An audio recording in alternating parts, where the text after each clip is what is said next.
Testing 1 2 3. Testing 1 2 3. This is Radio Free Mormon on the air, broadcasting behind enemy lines. Tonight's episode, an evangelical talks with Radio Free Mormon. The evangelical in question is Steve Pynnaker, the host of the podcast Mormon Book Reviews. Now, Steve Pynnaker is an unusual sort of fellow in that he has a great interest in Mormonism, and in fact, he has a knowledge of Mormonism that far exceeds that possessed by most average Mormons and even by many Mormon scholars. But he has never been a Mormon. He is an evangelical Christian, and he has told the story of how it is that he went to his first Mormon History Association meeting thinking that he would find people who really knew Mormonism a lot better than he did, and was surprised to find that he could hold his own. And not only could he hold his own, he seemed to know things that other Mormon scholars did not know. So I am going to play the audio of the interview that Steve Pynnaker and I did earlier this month. But before that, I want to tell a story about my dad, and it's a story that I had meant to tell during this interview, but that I somehow managed to forget to mention. And what this story has to do with is a possible explanation as to how it is that Steve Pynnaker could so relatively rapidly become an expert in Mormonism, outstripping even many Mormon scholars. I will tell you that it has taken me since 1978 to get where I am today, wherever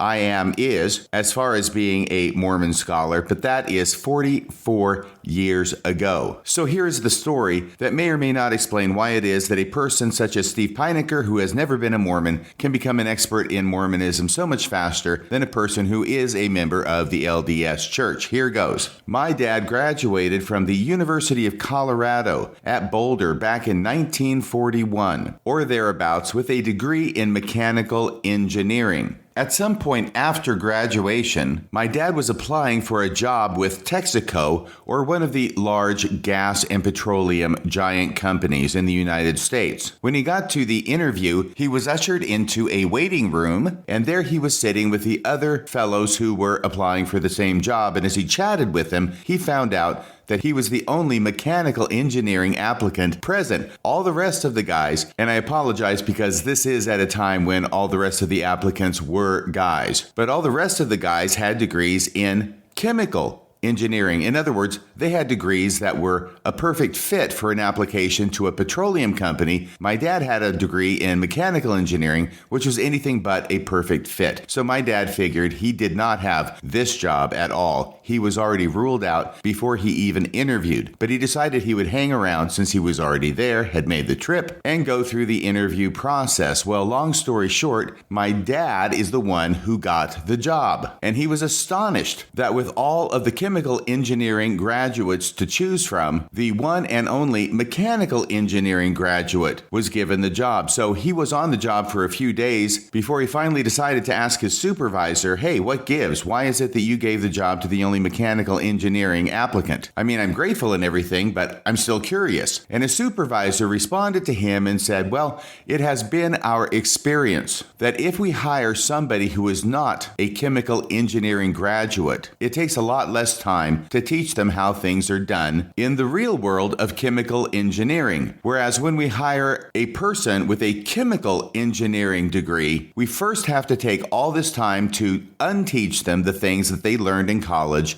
that are wrong before we can start teaching them the things that are right. And that's why we chose you, is because you have a mechanical engineering degree, and we don't have to take all the time to unteach you the things that you learned were wrong about chemical engineering, because you never got that degree in the first place. Instead, we can just teach you how to do your job. I think there may be some application of this story to the situation with Steve Pynnaker and other Mormon scholars who are LDS. I will speak for myself. It has taken me a long time to figure out what is really going on with Mormonism, and that is because I am the chemical engineering applicant for the job. I'm the person who learned all these things that were wrong about Mormonism, and I learned them from the leaders of the church and the books they wrote and the correlated curriculum that they ensured that I was taught. So I had to first learn all of the wrong things about Mormonism and then go through the faith crisis of figuring out that they were wrong and then finally beginning to start to learn the true and correct information about Mormonism. I think that's why it takes members of the church who are Mormon scholars so much longer to learn about Mormonism than it might if you are, say, Steve Pynnaker, coming at it originally from the outside and never being inculcated with all the wrong information to start with. Well, I've got that story out of my system. I'm glad I could share it here at the outset since I forgot to mention it during the interview. Here is the interview. I hope you enjoy it. I had a lot of fun, and I hope you will have fun listening to it as well. Play the tape. Welcome to Mormon Book Reviews, where an evangelical encounters the restoration. And I'm your host, Stephen Pynnaker. And look, folks, it's the man, the myth, the legend, Radio Free Mormon is in the house. How you doing today, sir? I am fine, thank you. How are you, Steve? Oh, fantastic. Is it okay if I call you Steve? You can call me Steve, Steven, whatever. Or you can call me MBR if you want. Because I'll probably goof up your last name. Oh, that's funny, MBR. MBR meets RFM. Oh, yeah. Exactly. So, I just want to thank you so much. RFM, I've been actually listening to your podcast for a couple of years now. And this is the fascinating thing. I don't listen to podcasts. I actually just watch YouTube channels. But I found myself in northern Florida at a place I used to stay at during the summer. And I would sit down for dinner and I would tell Alexa, please play Radio Free Mormon. We'd have the song come on and we have this booming voice. And you have a voice for radio. I have a face for radio too. Exactly. I was leading you into that one for you. But basically, when I see an insult coming, I try and beat you to the punch. Good job. See, this is going to work out very well. So I'm hearing you tell some very compelling stories. You're an interesting man. And I just found myself just about every night I'd sit down for dinner and I just, continue listening or listen to the newest episode you'd have out. And I think that you're an interesting person. And like I said, the purpose of this channel is to hear every voice, to listen to every voice within the restoration. And you're an important voice. So I want to thank you so much for coming on and tell your story on my program now. So this is really cool, dude. Well, thank you. Every sperm is sacred. That's right. Monty Python. Very good. You want to have every voice on your show. Well, you've got me now. So for 2 years, you've been listening to my podcast. Have you listened to them all? Oh, no, I can't say I've listened to them all, especially now that I started my own channel. You find out that when you have your own podcast, you don't have time to listen to other people's podcasts, right? That is so true. By the way, that background you have there, the bricks. Yes. I feel like I'm talking to a client.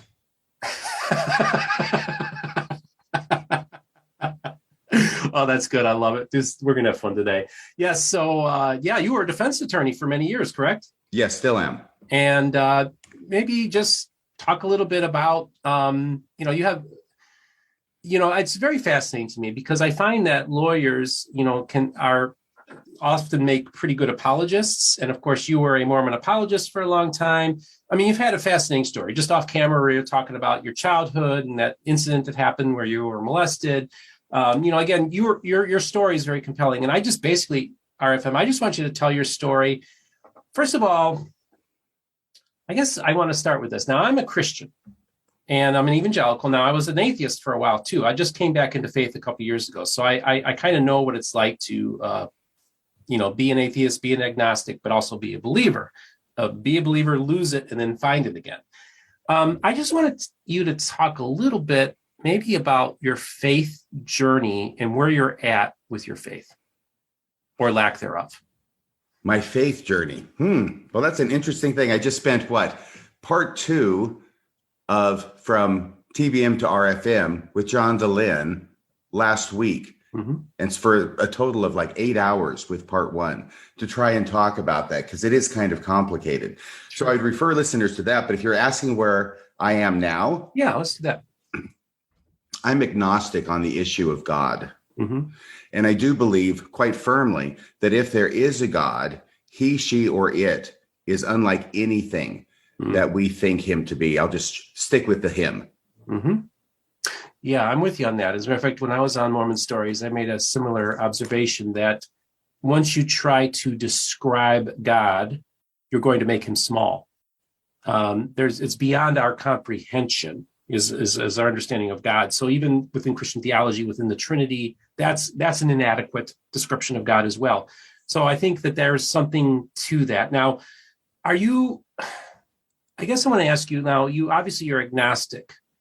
Would you consider yourself a spiritual person?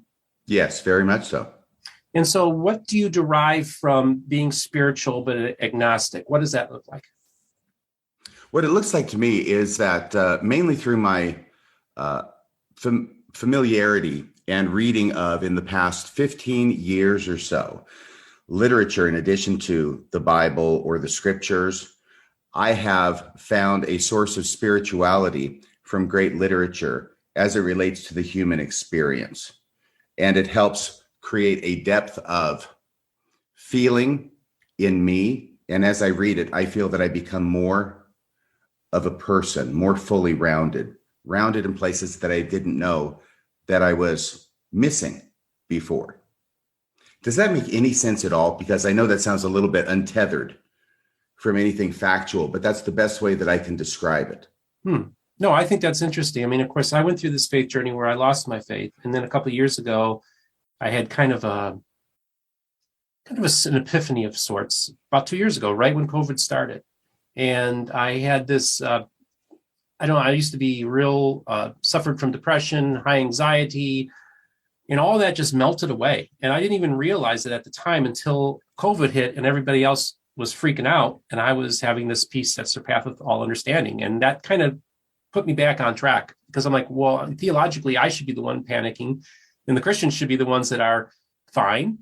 And it was the opposite. So I kind of recognized that something happened to me spiritually. And it's hard to explain it. You know what I'm saying? So like when we're dealing with spiritual stuff, sometimes I don't even want to explain it. I just know that I have this inner peace that I didn't have before.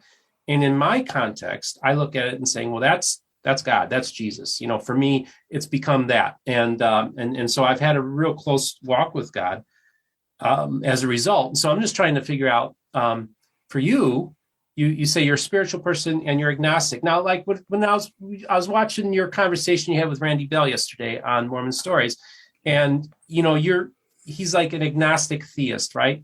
And you would say you're an agnostic non-theist. Would that be a good description? No, I'm an agnostic Mormon. Oh, I love it. Agnostic Mormon. So would you say culturally you're still a Mormon then? Yes, very much so. And what does that look like? What kind of values do you have as an agnostic Mormon?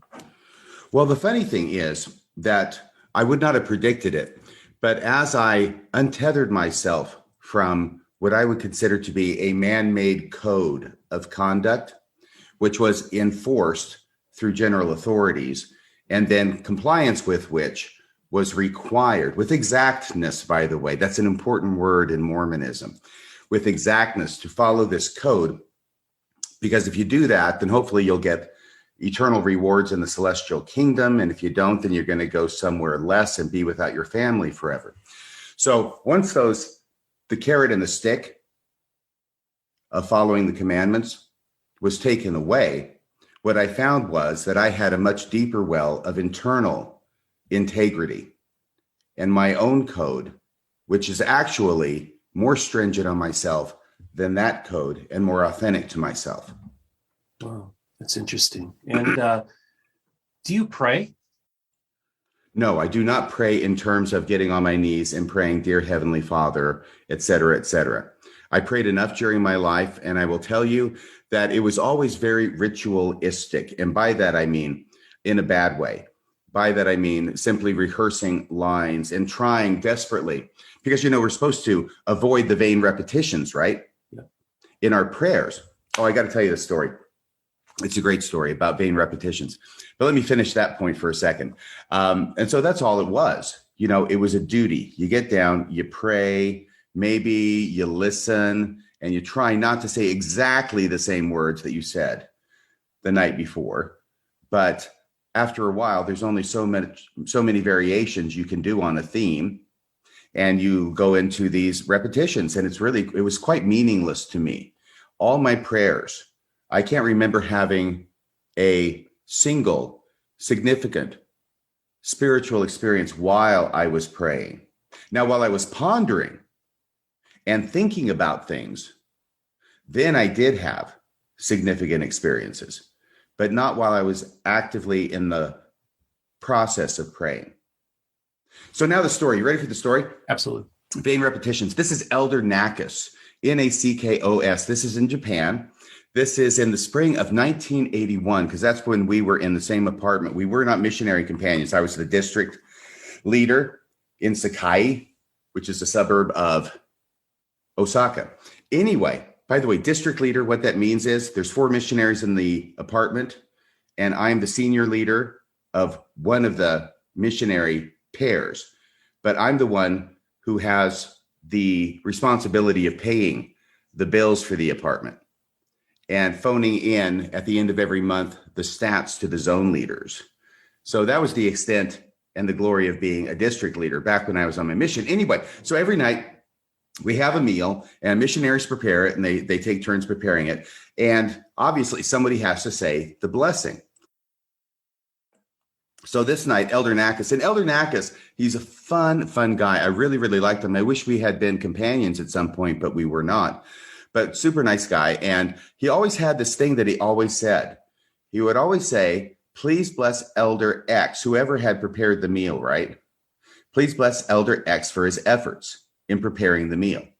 And this was something he said every single time that he prayed. So one night we're sitting there around the table, ready to eat, and Elder Nackos is giving the prayer, and I can't remember who prepared the meal, but he's going through his litany, and we all have our heads bowed. We're listening to Elder Nackos, and he goes, and please bless Elder Efforts.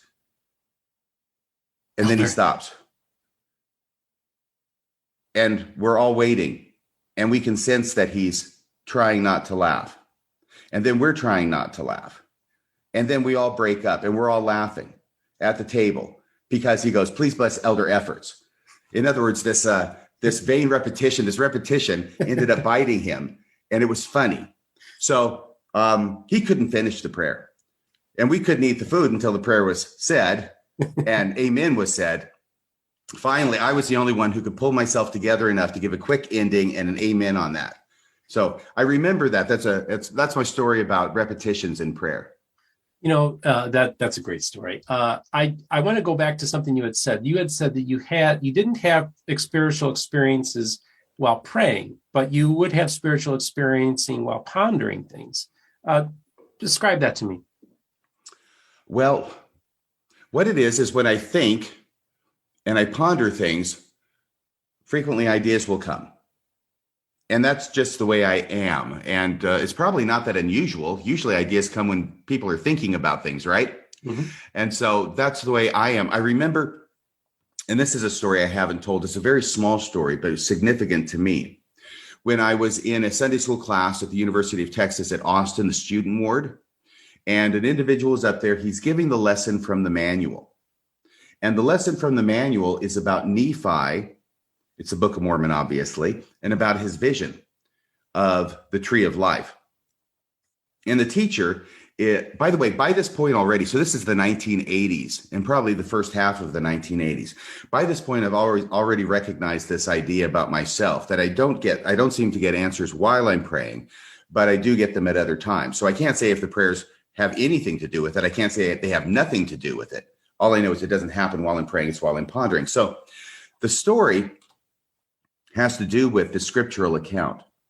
And the teacher is up there teaching that Nephi got this vision in answer to prayer. Okay? And that was very important for the manual to say, for whatever reason, because it's a church teaching.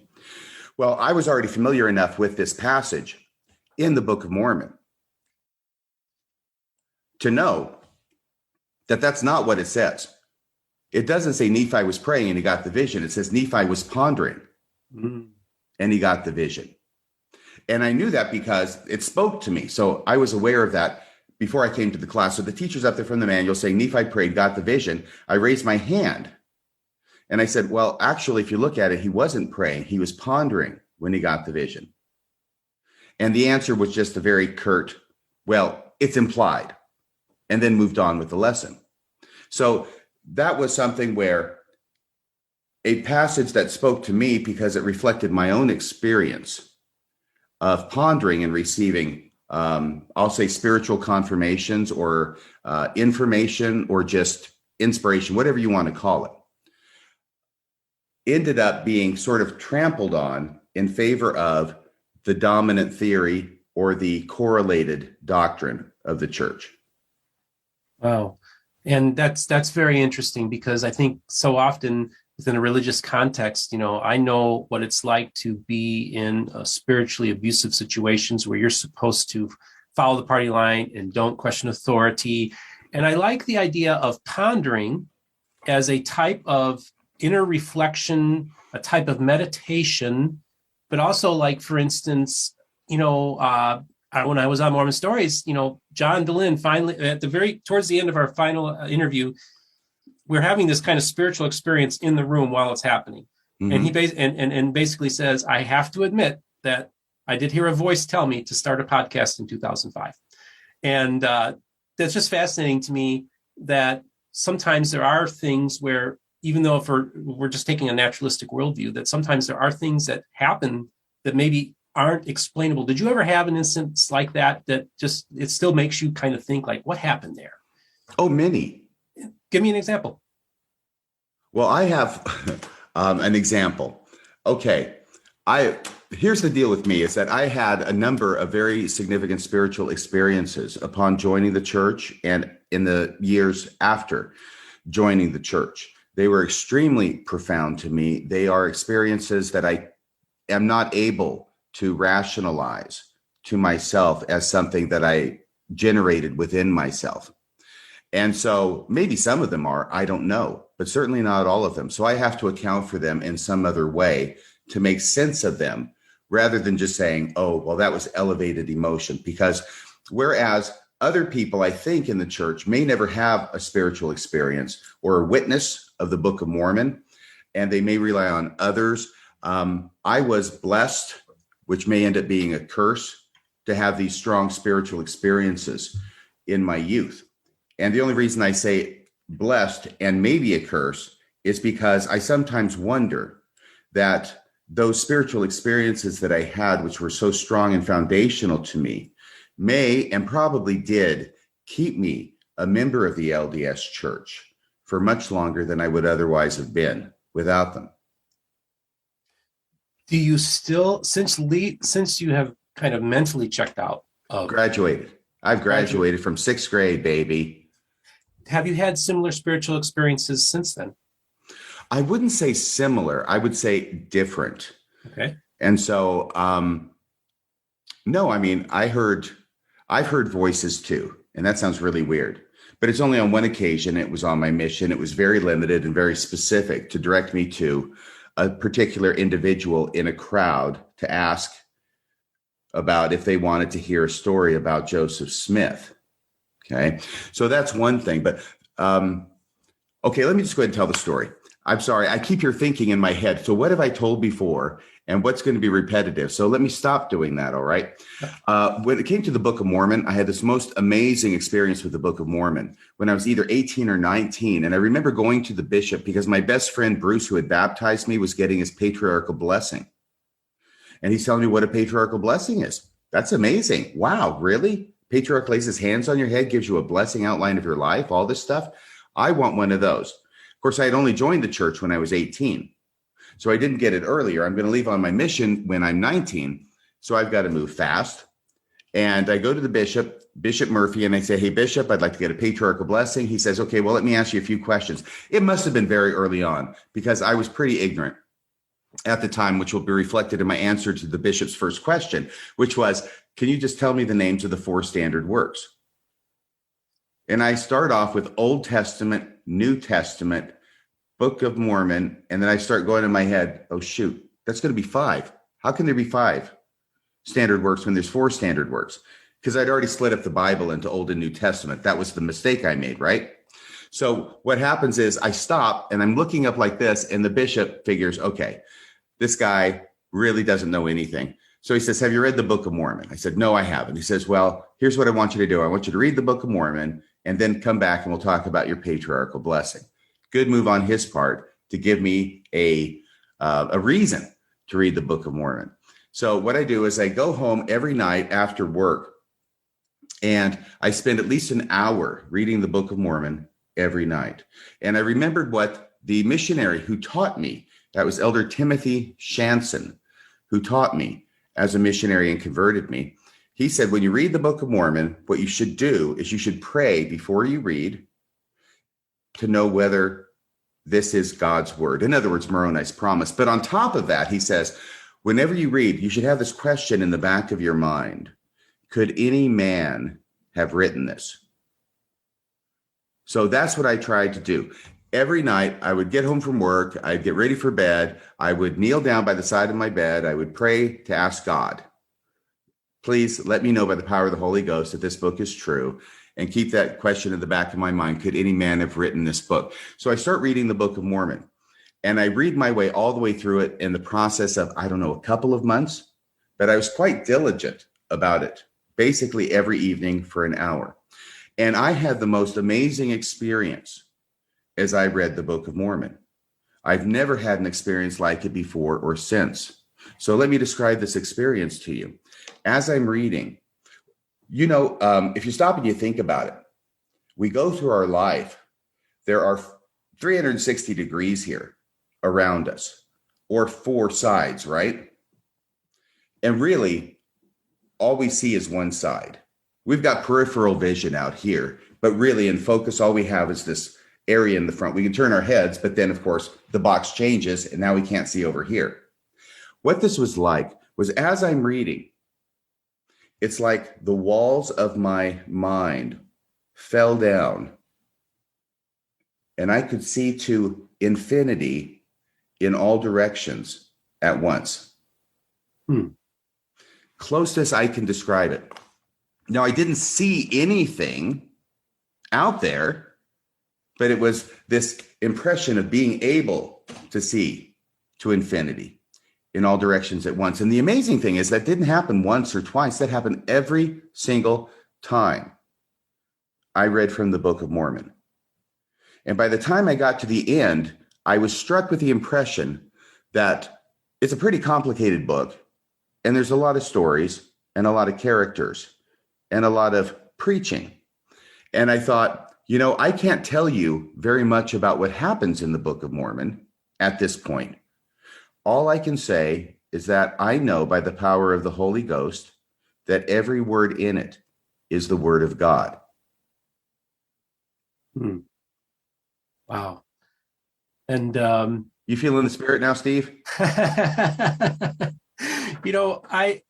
I want to know, now that you are post-Mormon, you've graduated, what do you think of that experience you have? How do you explain it now? Well, I actually did give that a lot of thought. And back in January of 2020, right before COVID hit, I was invited to St. George to present at their post-Mormon community. And this is what I decided to speak on, because it is a question that arises with some frequency, which is, what do you do with those spiritual experiences that you've had? Because a lot of people have had spiritual experiences. There's quite a few who have difficulty thinking that this was something that they made up, right? And so I tried to do a thoughtful presentation on the subject, and it is up at Radio Free Mormon. And I'm not sure I remember everything that I said in it, but basically the idea is this. I had to come to the point where I realized that my spiritual experiences are my spiritual experiences. And they are not given to me by another person or another organization. Either they come from outside me or they come from inside me. I can't tell you for sure which, but I know they don't come from another person, right? And I certainly was following along with the typical LDS approach, which is the church tells you that you will have spiritual experiences. In many cases, the church assumes that you have had spiritual experiences, and then the church will interpret your spiritual experiences for you, or they will tell you how to interpret the spiritual experience. And the bottom line is, as you know, any spiritual experience that any Mormon has means the church is true. And early on, I had some strange experiences. I say strange because I had spiritual experiences outside the context of Mormonism. Now, when you have a spiritual experience reading the Book of Mormon, that seems to be pretty Mormon specific, right? Mhm. Okay. But let me talk about the Book of Mormon for a second, then I'll go to those other spiritual experiences. The thing with the Book of Mormon is that I came to understand that just because something is being testified to me as truth when I'm 19 or 18 doesn't mean that there can't be more truth to be added upon that later on in life. Mhm. And to the extent that I'll just make it all about me. So I'm not speaking for anyone else. To the extent that I take a spiritual experience to say that cements the truth right there. And now that's the truth. And I'm going to live my whole life based upon that one experience. What I've done is I've limited myself in my understanding to what it is that I had an experience was true when I was a teenager. Talking about the other things, there were two main experiences that I had when I felt the Spirit just as strongly as I had at any other time. And so this is the early 80s. I'm back from my mission. And one of the things was that I'm reading. Oh, this is its own story, and I won't tell you about it. But because of a strange circumstance that happened, I ended up having to take a test in college based upon reading, I don't know, like 20 pieces of literature, and I had to read them like in 10 days, whatever it was. Obviously, the fault was mine, but this ended up becoming my problem. I had to read all this stuff and then take this final exam, which I passed, I'm happy to say. But one of the things I had to read in this time period was letters from a Birmingham jail by Martin Luther King Jr. And I was already predisposed to not like MLK because I had also been reading the works of Ezra Taft Benson. Yep. And he had his book, An Enemy Hath Done This. Did you ever read that one? No, I'm aware of it. And I've had Matt Harris on, so we talked about it. This is the point where I'm trying to one-up you because I know that you've read all the stuff in Mormonism that I haven't. So I've read that one. Anyway, so of course he talked Ezra Taft Benson as an apostle, and he's talking about MLK in very derogatory terms, communist sympathizer, all those kinds of things. So I'm already predisposed to not really think much of what I'm going to read in this letter from a Birmingham jail. So I'm reading it, and I'm reading it, as fast as I can because I got all these other things I have to read. So there's all these things against this particular piece of literature, but I'm reading it. And as I'm reading it, I am shocked to find that I'm feeling the Spirit as I read this letter. And it was as strong as anything else I've experienced, but I did not know what to do with it. Yeah. If I have an experience reading the Book of Mormon, I know what to do with that as a Mormon. It means the church is true. The Book of Mormon is true. If I have an experience with a letter from a Birmingham jail, what the hell do I do with that? Right. So I thought, well, it's the principles that he's enunciating of freedom and, racial respect, those kinds of things. So I could separate it from the man and just think, okay, well, it's just the principles that he's talking about. So this is the thing. So here you are, you're reading this letter from Martin Luther King, and you feel the Spirit.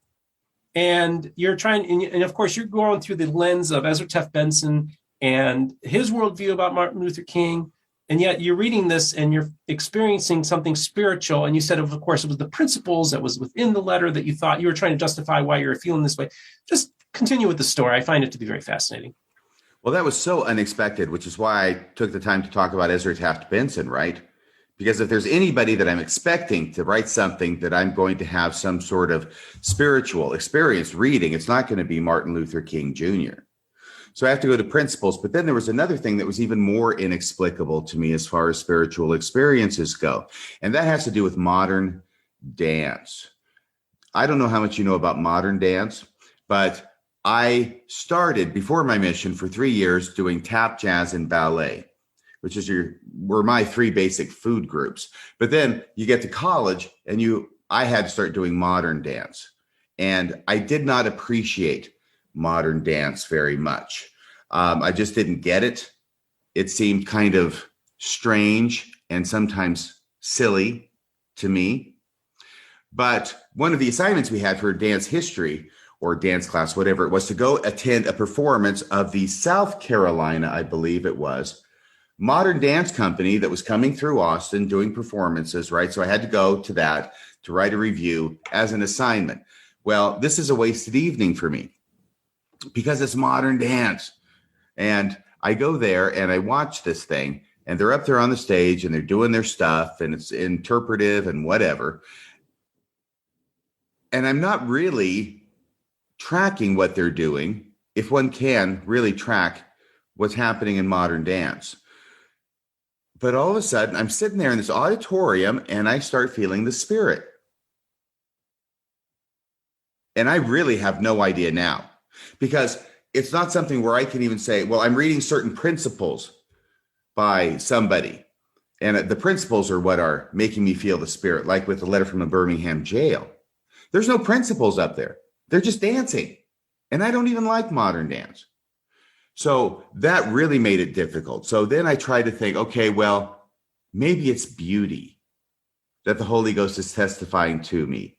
So there's all these things that I do to try and understand why it is I'm having spiritual experiences that are outside the context of Mormonism in order to make it still match Mormonism. But those are things that happen where, in retrospect, I start saying, wait, I am having spiritual experiences that are my spiritual experiences, but I'm trying to focus them all through Mormonism because I'm told that that's what a good Mormon does. But after developing, maturing some, and I'm talking about decades, believe me, it's a lot of maturation that's required for me, and still a long way to go. Then I start looking back and going, wait a second, these are my spiritual experiences. I get to interpret them. And usually now my interpretation is to try not to interpret them, to simply recount them like I've been doing. You notice I haven't put any interpretation, except when I said that what I said after I finished reading the Book of Mormon was that every word was the word of God. I would not say that now in recounting the experience, because that was an interpretation. And it's one that I don't necessarily agree with. Maybe it was, but I want to tell you this story too, because I haven't told this story before. Even while these things are happening, I'm having these other wonderful spiritual experiences in the church, and some of them have to do with missionary work. After I get back from my mission, good Mormon, I was a missionary. I was a ward missionary. I think we called them stake missionaries back then. I was even at one point the ward mission leader. Wow. In the student ward. And there was a point at which I was teaching this young lady, and I mean, she was probably about my age, but it was in my apartment. I don't know if we are in splits with the missionaries, but basically what I remember is this. She's sitting there. She's a Hispanic, just a tiny little thing, very sincere. She was the girlfriend of a member, and that's why she's taking the discussions. It will frequently happen that way.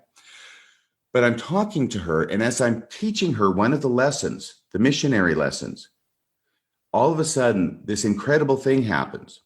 And what happens is this. Have you ever been in a room, a big room with a huge turbine generator, like at a power plant? Oh, no, I haven't. No. Okay, neither have I. But I've imagined such a thing. I've seen them, right? And just this huge thrumming of power as these huge turbines go around so quickly. And it was like there was a turbine in the adjacent room behind me. And this room that I was in was just filled with thrumming power. And so I recognized that, or believed I recognized it at the time, as a good missionary, as the Spirit being present. And so I said, I'm feeling the Spirit here. I'm expecting you are too. She nods her head. So that's my cue as a missionary, since the Spirit's there, to start testifying to the truth of anything and everything I can come up with related to Mormonism, right? Mm. So that was a remarkable experience. That one has only happened once like that before. And she ended up getting baptized, and then her boyfriend kind of dumped her, and I think she went somewhere else, unfortunately. But that's the story. So talking about my spiritual experiences that tied me originally to Mormonism, I look at this now in retrospect, sort of like the story about the guy who crosses the river on the raft. And I think this is a story from Buddhism. A lot of stories from Buddhism are too deep for me. I don't get them. This one really resonates with me because of my experience. And this is the person who's making the trek. He's going across the country. You know the story, don't you, Steve? You're nodding your head. It sounds familiar. Yeah. Yeah. So he comes to this river and he's got to get across the river. He can't swim across the river. He just won't work. It's too big, too wide, too turbulent. He builds a raft. And so he builds this raft. He floats across the river. Everything's fine. But now he drags the raft with him because he doesn't know when he's going to come to another river. And this raft is going to be necessary if he comes to another river like the one he crossed. Well, he keeps carrying and dragging this raft with him across the plains. And I envision this in the United States, so I'm sure that's not where the original terrain, right? Going across the rivers and then heading west across the plain states and then getting to the Rocky Mountains and starting to climb up the mountains, still holding on to this raft. And at some point, the raft ends up becoming an impediment to progress. And you can't keep going further up the mountains while you're dragging this huge wooden raft behind you. And so at some point, this traveler has to realize that this raft, even though it was critical in the person's journey to get across the river way back there, it is now an impediment. The same raft that allowed the crossing of the river is an impediment to continue on, and it has to be left behind. And that's one of the ways I look at those earlier spiritual experiences. Not that they were meaningless, they were incredibly meaningful, but they took me this far in my journey. But to continue to allow them to dictate the rest of my life would be like dragging them as a raft, trying to climb up mountains. And they would have kept me from climbing up mountains, actually. Assuming I'm up mountains. I know that sounds very egotistical, but I'm doing my best. Yeah. And I have to cut ties with the raft in order to keep climbing. That's a great illustration. And actually I want to go back in time a little bit, because now like I said, I've been listening to your podcast for a couple of years, but maybe as you're telling the story, I'll remember, it will jog my memory, but I didn't realize that you actually were a convert at the age of 18 to the church. So I got to ask you a few questions about your background. So were you raised in a Christian church No. before your conversion? And then tell us about what led you into the LDS faith. I was not raised in any kind of religious faith. My father was an avowed atheist. He didn't make a big deal about it, but we knew that he was an atheist. He did not believe in God. My dad actually was a rocket scientist. So he's very much into engineering and aeronautical engineering, ultimately, as it turned out. So, and I've got a story to tell about him that I think applies to you as well. But hang on a second. Let me make a note. So hopefully I can come back to that. Yeah, please do. Okay. So that's my dad. My mom she had been raised a Baptist, I'm sure, in Abilene, Texas. I mean, do they have anything else in Abilene? So it's probably a Baptist, but that was her upbringing. And she stopped going to the Baptist church when she became upset about the pastor talking about politics, I think, in church. And I also think that there was a little too much fire and brimstone in his sermons for her liking. So she became disaffiliated, but she still had a generic belief in Christianity, a generic belief in the Bible. But I was never taken to church or anything like that. There was one exception to that, but that's really not that important. It was on an Easter Sunday in 1968. So, by the way, I've lived in a lot of different places because my folks have moved, and that will happen. But sometimes I'm able to go Easter of 1968 because there was only one place where we lived in Easter of 1968. Got it. In Longview, Texas, in these apartments, right? So I can associate events with places, and then I can put the places in the timeline in my head. All right. So having said all of that, that's my mom, that's my dad. And I started having an interest in religion, in the Bible, almost on my own. almost undirected. And I remember that I thought the Bible was an important book. Of course, that's our culture, right? It's a very important book, if not the most important book. And so I remember at an early age, maybe 12, maybe 11, thinking I should read something from the Bible. I also had a friend of mine who was active in his church. I don't know if it was Seventh-day Adventist or what, but he would go to church and he'd come back and have all these stories, and it sounded kind of exciting. So I looked through the Bible and I tried to find the shortest book I could. And I landed on Ruth. All right. Now, there are shorter books, but they have these very strange names, like, I don't know, Corinthians isn't that short a book, either first or second, but Thessalonians, right? First or second, those are short, but that just sounds really, really off-putting. What the hell is a Thessalonian? So I went with Ruth. That sounded nice. That sounded warm. And I read it, and I had no freaking clue what it was talking about. I had no idea what this story was about. I'm 12 or 11 trying to read the book of Ruth with nobody to help me understand.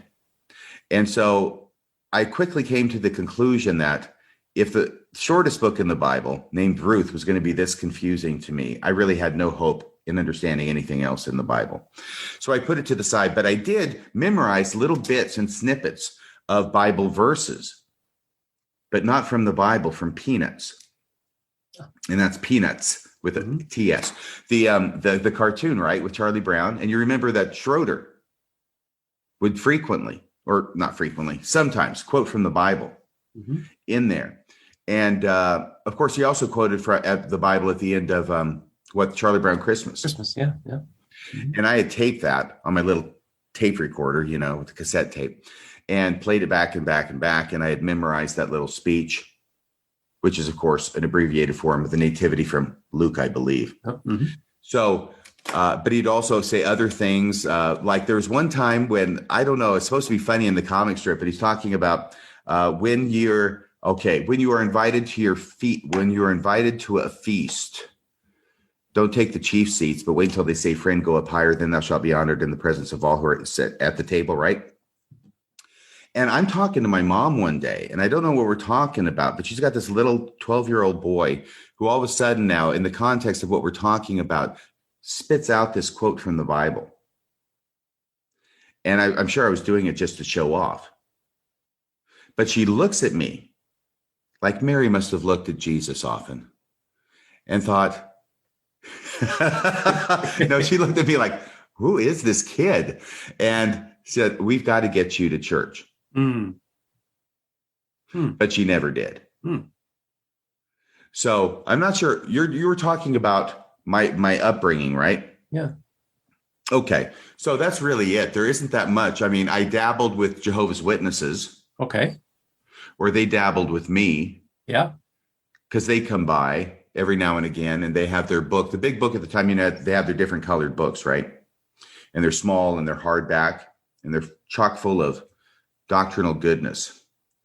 And the one that they would always promote was the blue one, the darker blue one, which was titled The Truth That Leads to Everlasting Life.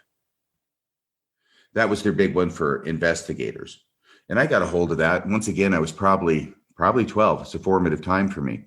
And I read through it and I just thought, oh my gosh, this was during the summer. We were living in Rockport, Texas. That's its old story. Some people have already heard it. My parents are split up for the summer. I'm there with my mom and one of my brothers. My dad's back in Washington with the oldest brother. Miserable summer, horrible summer. At the time, it was the worst summer of my life. And I wish it had remained the worst summer of my life, but there were worse summers to come. But I got a hold of this book and I'm reading it because I got nothing to do. I got no friends. I got no place to go. I don't know anyone. And I'm reading this book and I remember being struck so to the soul by the admonition in the book that anything having to do with numerology or, I don't know, palmistry or anything like that was occult in nature and should be destroyed, like burning, right? Mhm. And I had picked up this little book at the grocery store. They had these little books in the checkout line, and I got my mom to get me this little booklet. And I think it was on numerology. I was interested in that stuff as well as magic, stage magic, performing magic, but also these other kinds of areas of knowledge with palmistry and numerology and astrology and all those kinds of things. Not getting into it very deep, tarot cards. But I had this little booklet on numerology, and I read this book by the J Dubs about you should burn these things. And I do believe I did take that out into the backyard and burn it. Wow. As a sign of my righteousness. That's really fascinating, dude. Is it really? It's kind of scary. What's that? It's kind of scary now that I'm thinking of it. Yeah, it is. It is. But in the young person's mind, it made sense at the time. And you thought this was something that was evil or wicked and had to be disposed of. So it makes sense in that context. But I just want to know, were there any other interactions that you had with other churches or evangelicals before you started interacting with the LDS Church? I would say largely no. There was the Jehovah's Witnesses. Now, I continued to have more contact with the Jehovah's Witnesses after that because my brother Cam, he's the middle brother. He converted to Jehovah's Witnesses before I joined the LDS Church.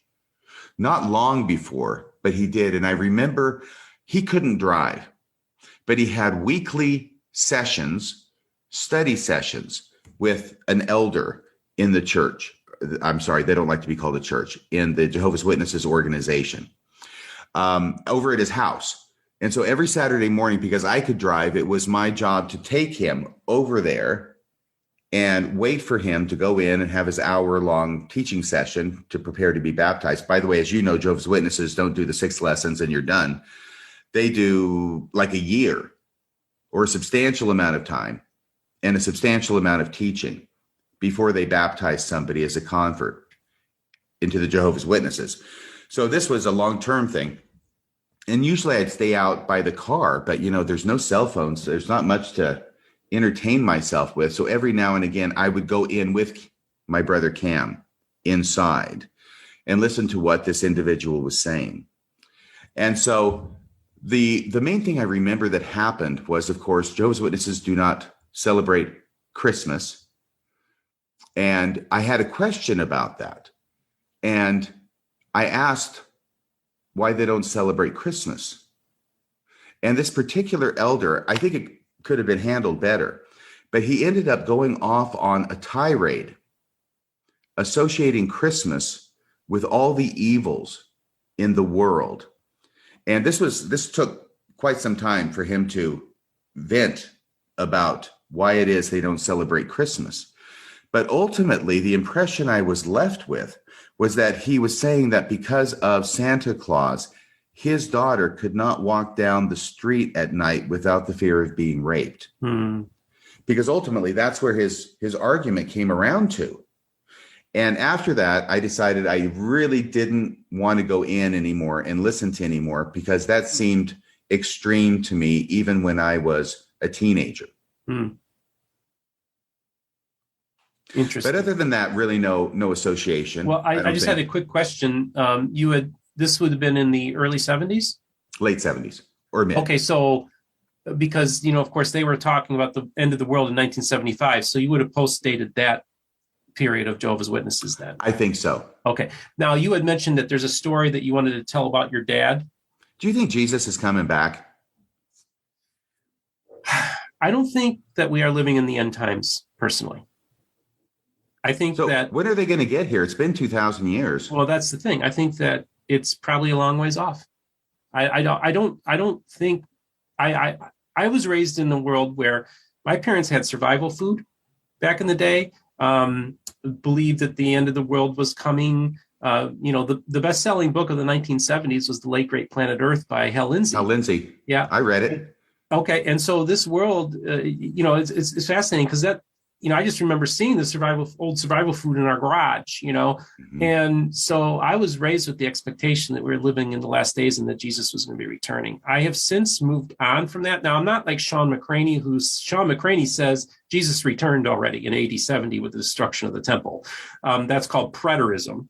It's a very fringe belief, but it actually makes the scripture makes more sense if Jesus returned when he said he'd return, basically in the scriptures. And we don't have to make so many excuses, yeah, but it raises a different set of problems, I imagine. Exactly. Yeah. But I think that I do think that a lot of things that we think are predicted in the future in the book of Revelation actually did happen with the destruction of the temple. I think there is some grounds to that. I think Jesus was predicting, even Bart Ehrman will tell you that there was this man, itinerant preacher, who was going around predicting the destruction of the temple, and his name was Yeshua.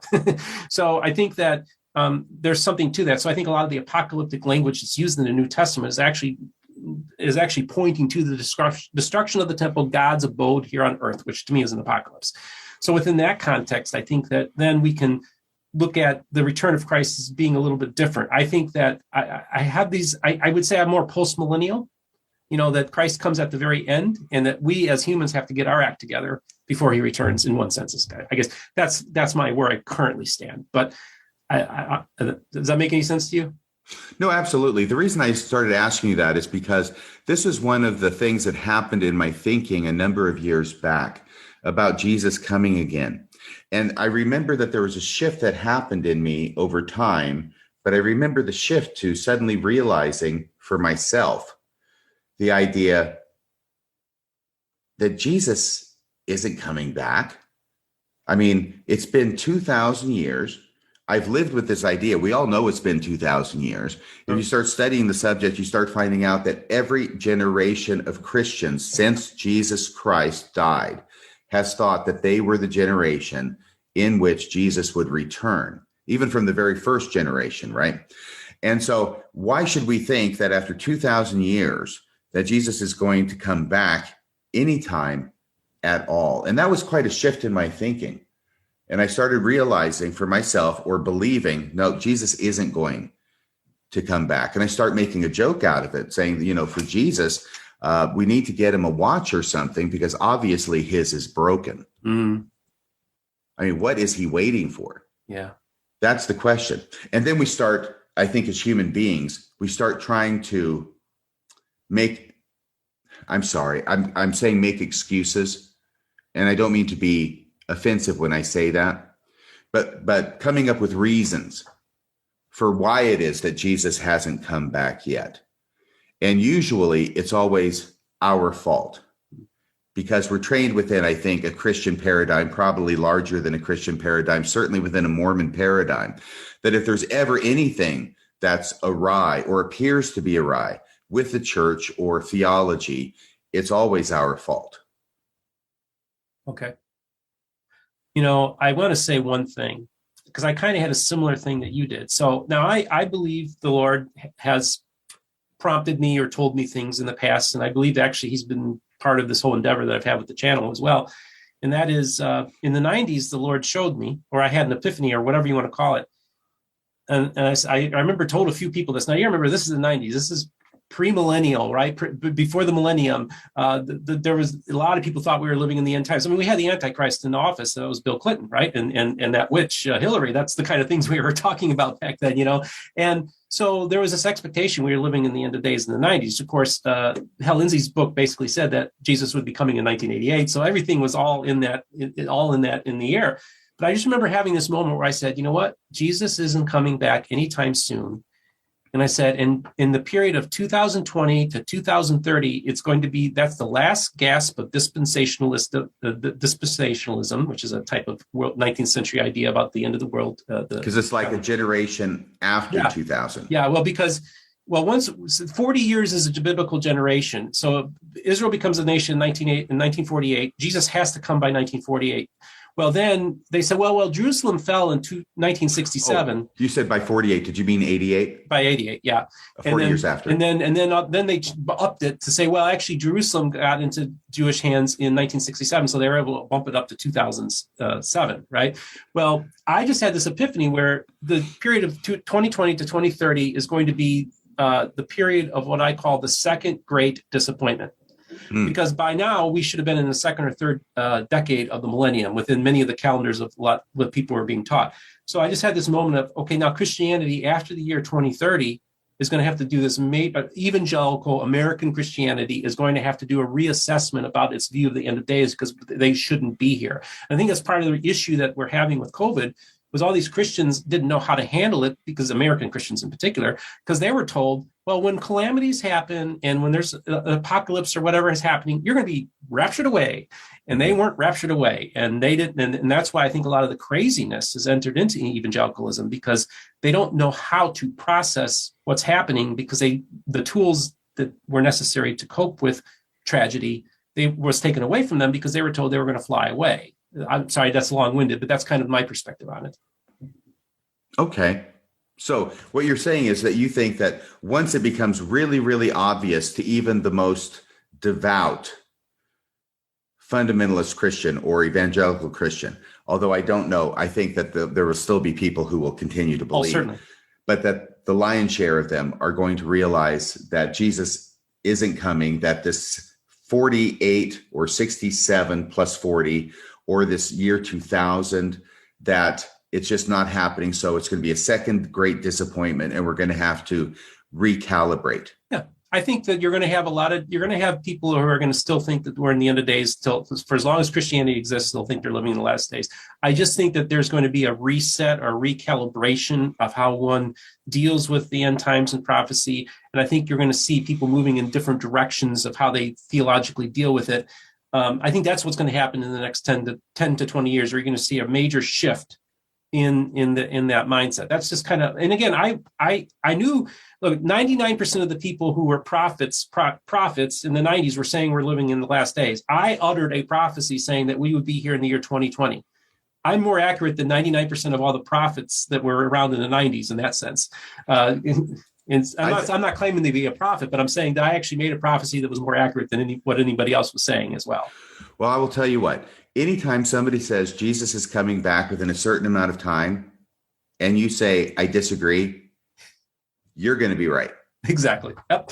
So either way, I think it's just interesting stuff because, of course, American evangelicalism is very much steeped in 19th century Christian worldview, and it's the same spring that Mormonism came out of. So we have a lot that's relatable. And that's why I always think what I find so interesting is I tell people that there are places where evangelicals and the Restoration can have conversations. And it's at April 6, 1830 church service, where you have a room full of born-again, spirit-filled Christians. Like I say, them's my people.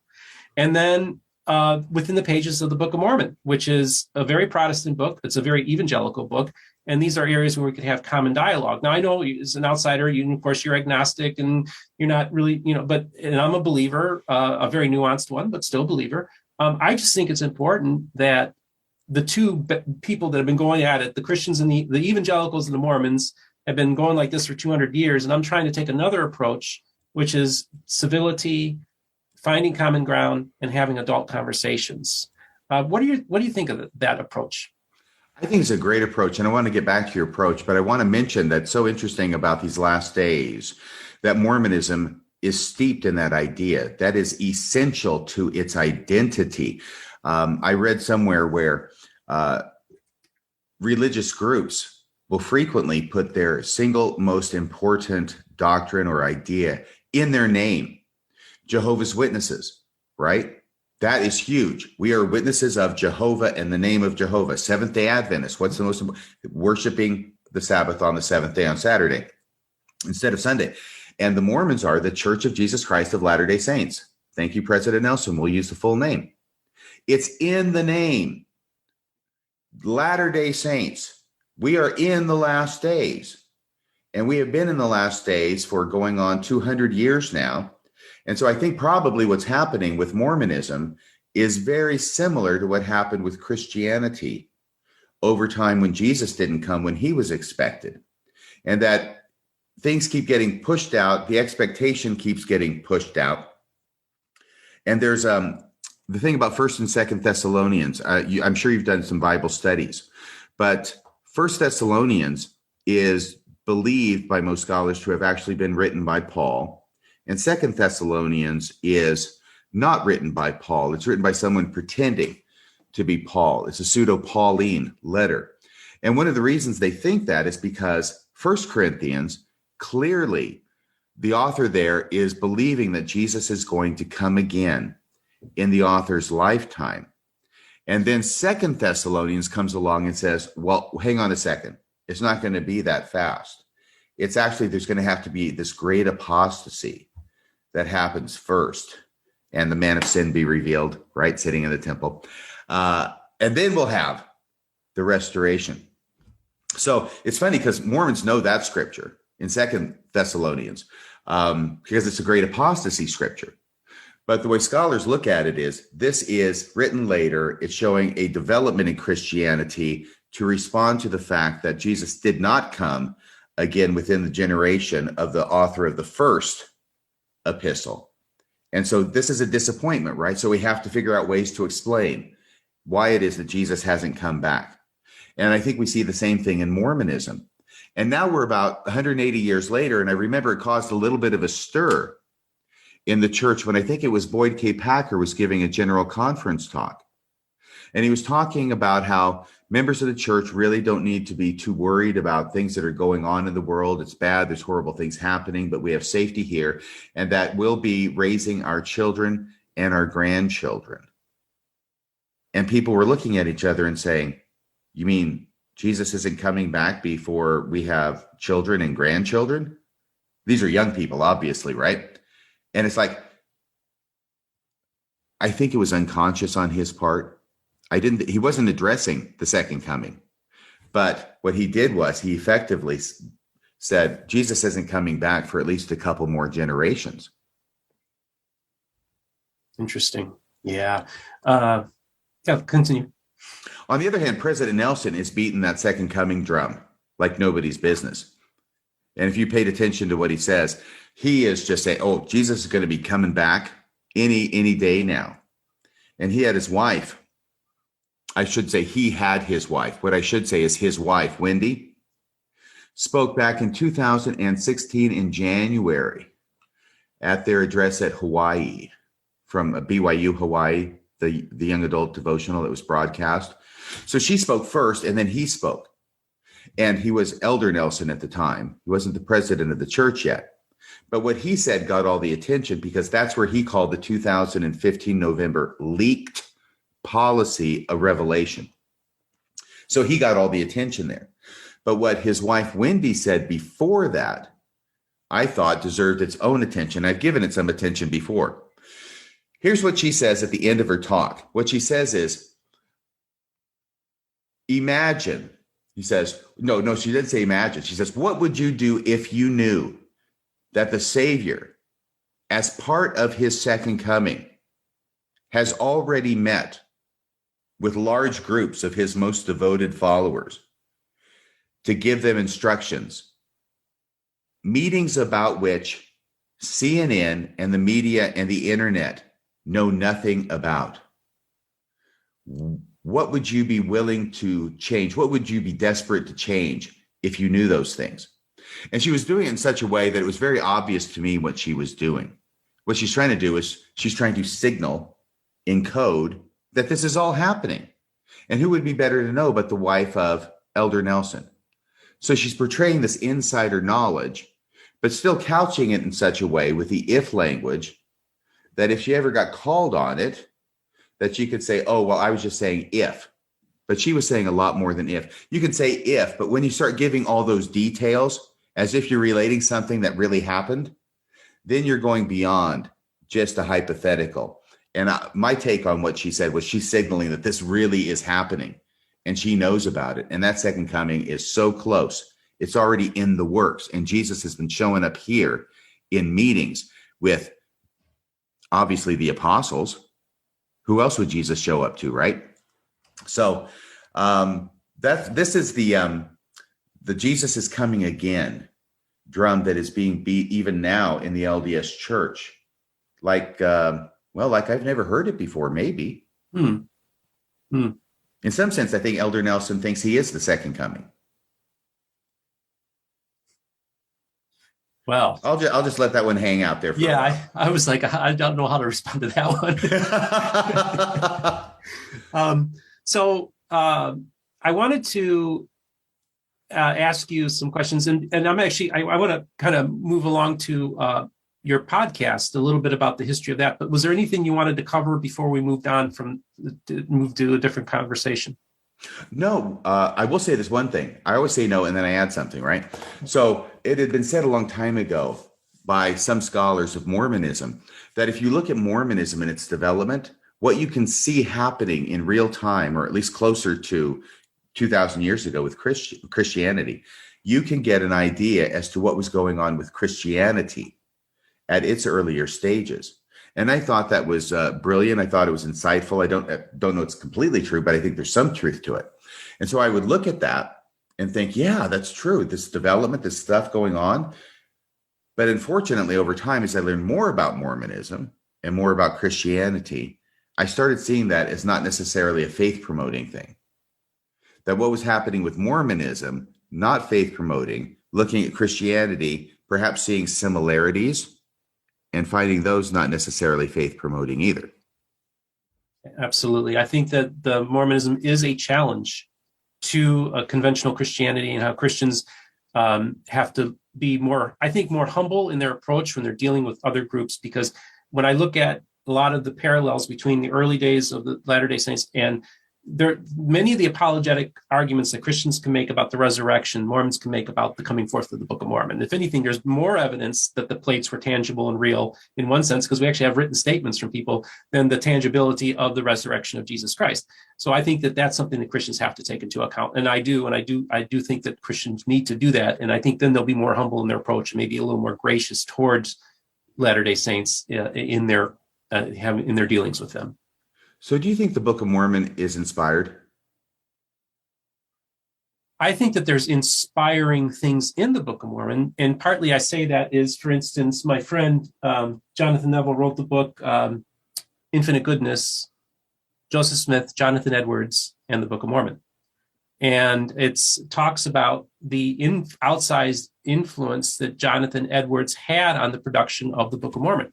Now, Jonathan is an Orthodox TBM, but he's a very unique, interesting fellow. And I just kind of embrace the areas where the Book of Mormon speaks to me, and it's also where I can find agreement with it. And the other thing that John Hamer, when I've been doing a series of interviews with John Hamer, and he brought up one thing. He said Protestants, evangelicals in particular, should be grateful for the Book of Mormon because it has transcriptions of 19th century revival sermons in the book. So it's actually an important document that's actually part of our history as well. Does that make any sense to you? Absolutely. Yep. So I tell Christians, don't be afraid of the Book of Mormon. It's a thoroughly Christian book. And then maybe a little too Christian. Yeah.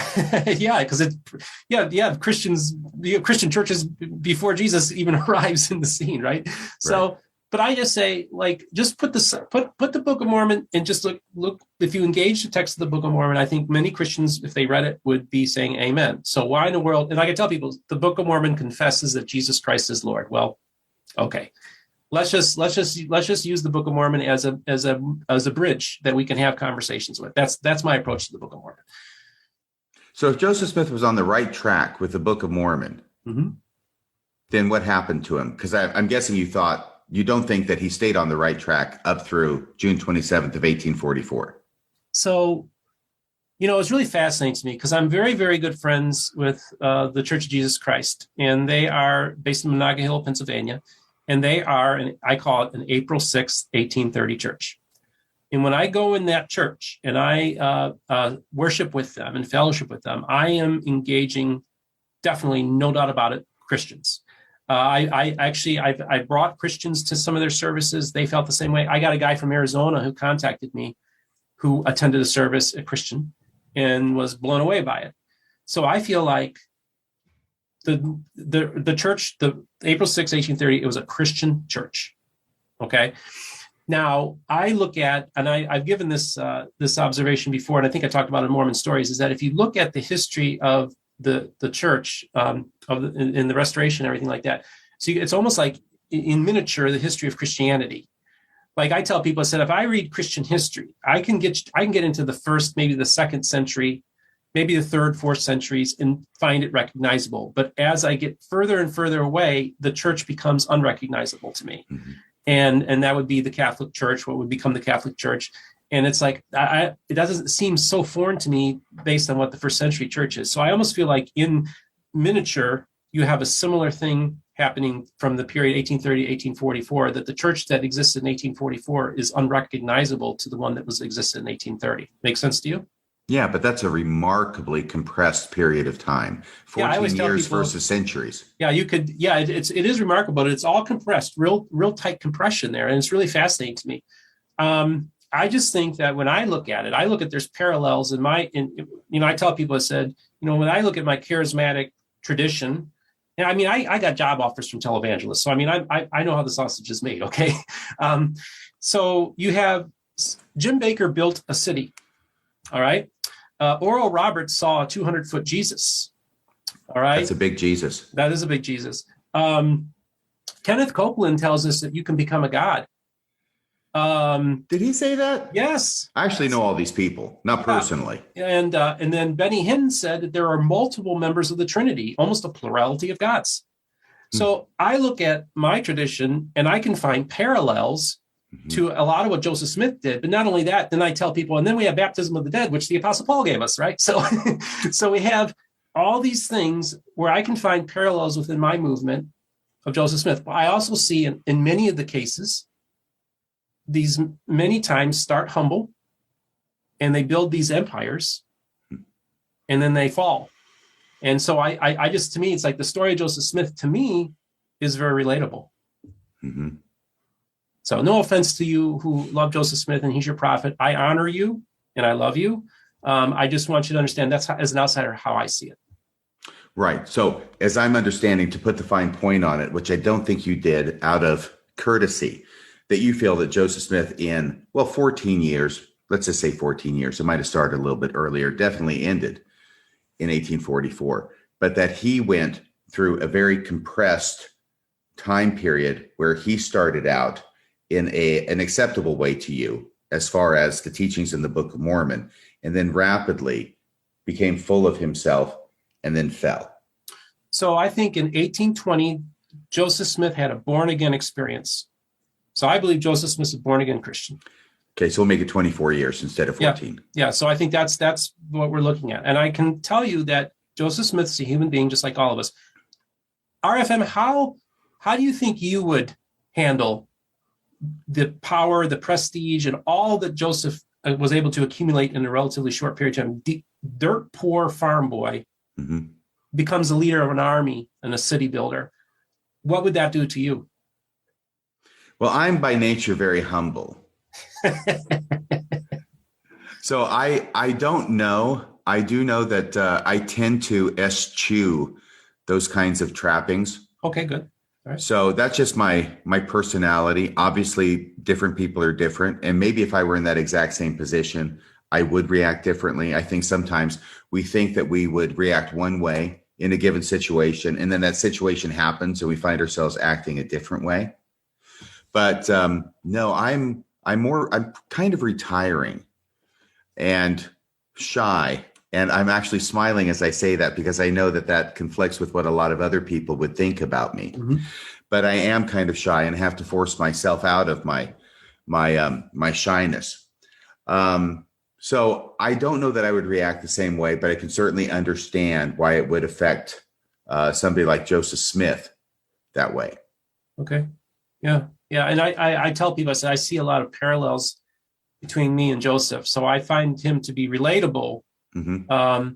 And so that's why, even as a young kid, I found Joseph relatable. I remember even thinking at the time, as a young kid, thinking we need another Bible because the Bible we got now ain't working anymore. And then I hear about this other young farm boy that encounters another scripture. Well, that speaks to me, man. So that's why I always had this affinity with Joseph since a very young age. And so I look at it and say, I don't know how I would have handled it if all that was thrust upon me. I can see how I could easily follow the same path in many ways. Well, just wait till your podcast becomes more popular. Oh, Lord, keep me humble. And I tell people too, said, the Lord, I believe the Lord is involved in this. And I tell people 6 months from now, I may not be doing this, but I feel the Lord's hand is in this. And but yeah, if I get, because I used to be involved in politics and I had quite the ego, but I had a couple nervous breakdowns, suffered severe depression. I tell people God deconstructed me, and I've come out of this whole process as a new creature. But yeah, I just feel like I think that another version of me could have gone in a different direction. So I'm just grateful that I'm alive. Actually, most people say it's amazing that I'm even alive. So I'm just grateful to God for that. But one thing about Joseph Smith and me, and I'll give you this example, is that he seems to have gotten to a point where he felt little to no compunction about exercising unrighteous dominion over other people and pressuring them to do what he wanted them to do. In my situation, I try and avoid that as much as I possibly can.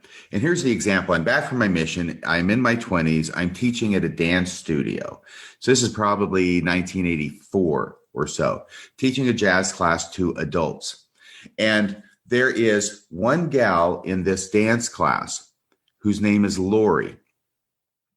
And I felt that I should approach her about the gospel and the missionary discussions. Just one of these impressions, right? So, but I also knew, Steve, that it would be inappropriate for me as a teacher of a student to approach them about something like this. Now, this may be hyper scrupulous on my part, because this is just a stupid dance class. This isn't a college course or anything where this Lori is depending upon me for her grade or any kind of pressure like that. This is just a dance class. There's no grade. They're paying to be there. We're having fun. But I still felt that way. And so I decided that if I were going to do this, because I felt very much directed by the Spirit toward Lori, I thought, okay, well, we're having the final show at this theater in Austin. And as of the time the show is over, I'm not her teacher anymore. But she's also going to go her own way, and I will lose contact with her, I expect. Of course, I never thought about asking her for a phone number, but anyway. So I waited till that night. Show's over. We're in the wings. People are packing up. And then I approach her. And I say, Lori, I just want to tell you that, I'm a Mormon. Yeah. And I felt impressed to ask you to take the missionary discussions, learn more about the church. And she says, okay. And I felt that was okay, because then I was honoring what I felt was this inspiration to ask her to listen to the missionary discussions, but also not crossing a boundary of doing that when I'm her teacher. And that is such a small thing compared to certain stories about Joseph Smith and the immense pressure he put on people when he's the religious leader of the community. And so I think that if I'm in that position as a religious leader of a community, I am going to work 3 times as hard not to put pressure on anybody to do anything that I want them to do, but to really teach them correct principles and let them govern themselves. I know that's an expression that's put into the mouth of Joseph Smith. Whether he said it or not, I think there's lots of instances in his life where he did not wreck his own reed. I have to say too, this is not just something it's just within Mormonism. I'd say almost I've run into so many pastors throughout the years that don't take the position that you take. They are very forceful, and they're used to getting their way and kind of have the attitude, do you know who I am? Kind of attitude. So this is endemic to a lot of people who hold positions of authority in the spiritual areas. But of course, we see this with CEOs, and it's we see that in the political realm. It's people who want to have positions of power often are this way, and that's in some sense how they got there too. So I recognize that as well. So yeah, so this is the thing. Like, this channel is not about bashing the church or Joseph or anything like that. But I also want to say that there are times when criticisms will be offered, but I do it in love, and I appreciate RFM. You giving me your views, because I think it's really important that people hear all the perspectives and all the dynamics of how one can look at Joseph and the restoration. Well, this is one thing that sometimes people don't believe me, I think, when I tell them that I'm not here trying to get people to leave the church. Right. Because I'm not. If the church makes you happy, I mean, it made me happy for a few years. I stayed in like 3.5 decades longer than it made me happy. All right. But and I know it makes some people happy. If it makes you happy, that's great. If some other religion makes you happy, that's great. I'm not here to try and dislodge you from whatever it is that you believe. But I am here as someone who will talk about things in as fair and open and as honest a way as I possibly can. So if someone wants to listen to that, if they're in a place where they're ready to hear that kind of thing, then there's the Radio Free Mormon podcast and also Mormonism Live on Wednesday evenings.